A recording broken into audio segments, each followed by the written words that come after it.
Hello, I'm Dr. Philip Kaiser, and I want to invite you to the Bahnsen Institute's Apologetics Conference this spring.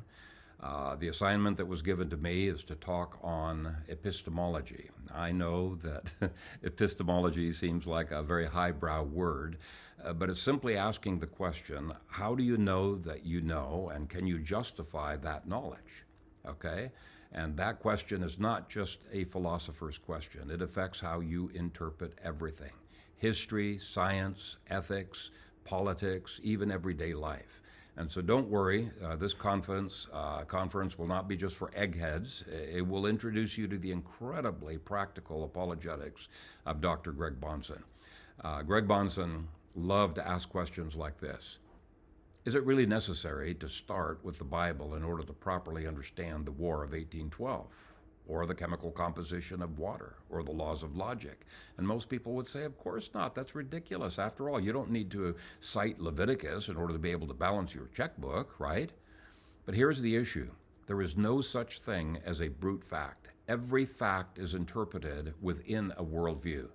A Marxist reads history quite differently from a Christian and quite differently from other pagan systems of thought as well. A naturalist interprets science differently from somebody who believes that Christ upholds all things by the word of his power. Now, sure, they both look at the same chemical composition of water, but one sees it as the result of natural processes over evolutionary time, and the Christian sees it as being made by, controlled by, and serving the purposes of God. We approach the same facts with different presuppositions, which makes us look at even H2O differently, quite differently. The real question isn't whether we have presuppositions by which we interpret facts. We all do. The real question is, which presuppositions make knowledge possible, make it justifiable, and make it totally consistent within our worldview? Bahnsen argued that everyone begins somewhere. Everyone has an ultimate authority, whether that's reason, sense experience, the scientific method, self, or scripture. And that starting point acts as a God concept in practice. Now, they may not call their ultimate authority a God, but everyone has a God. Some people just capitalize it differently. Even atheists have an ultimate authority that they have to appeal to by faith. And the reason I say they have to appeal to it by faith is because if they could prove their ultimate authority by something else, that something else would be a higher authority. It would cease to be an ultimate authority, right? And so their ultimate authority may be reason, the scientific method, or something else. But if all existence is a meaningless result of a big bang, why trust that person's reason more than someone else's reason? Here's the thing. All knowledge requires certain preconditions. If you're going to reason, you already have to assume the laws of logic, that they're universal. Otherwise, why bother using logic to argue with other people? That the future will resemble the past in some ways. There's going to be some continuity, that language has meaning, and that moral norms are binding. Now, here is Bahnsen's challenge. Which worldview can actually justify those very things without collapsing into skepticism? Empiricism says all knowledge comes from our senses. But hey, your senses can't justify logic, causation, morality, or the uniformity of nature. And many atheists are beginning to recognize that. Rationalism says reason alone is enough.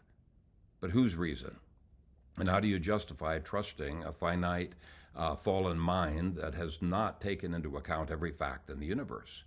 Irrationalism says nothing is certain, but it inconsistently makes that claim with a certain degree of certainty.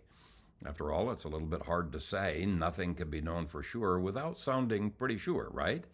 Every non-Christian system, Bahnsen argued, ends up borrowing from the Christian worldview while denying the God who makes knowledge possible in the first place.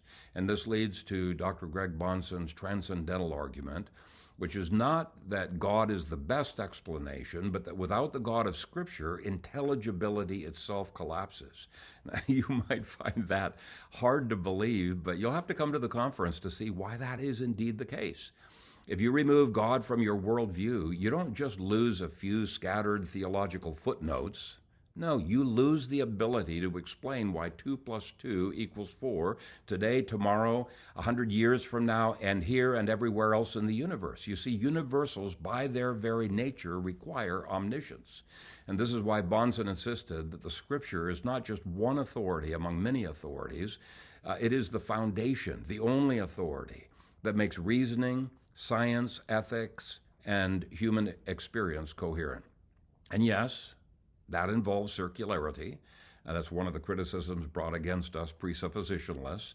But as Cornelius Van Til put it, circular reasoning is unavoidable for finite creatures.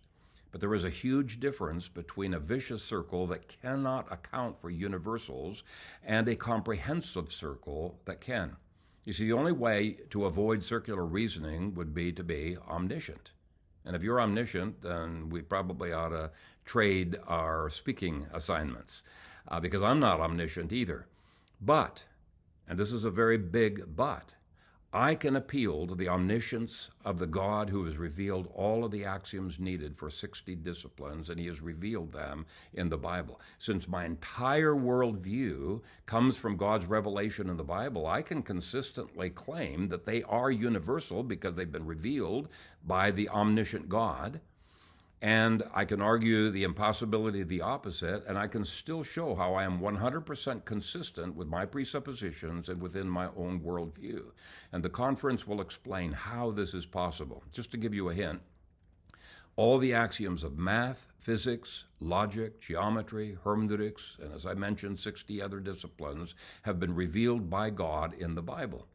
The question is whether your circle is grounded in the affirmations of the omniscient God or in your own finite mind. Now, at this conference, we're going to be examining 3 pillars of worldview: metaphysics, what is real; epistemology, how we know; and ethics, how we ought to live. Now, if you get your epistemology wrong, everything else in life begins to wobble. So if you've ever wanted to challenge the very foundations of unbelief, if you've ever wondered why it is that the Scripture says the fear of the Lord is the beginning of knowledge, or if you just want to understand why your unbelieving neighbor's attempts to argue with you using logic cannot be justified, politely of course, then I think you'll find this conference to be very clarifying, edifying, and perhaps even a bit exhilarating. I hope you'll join us.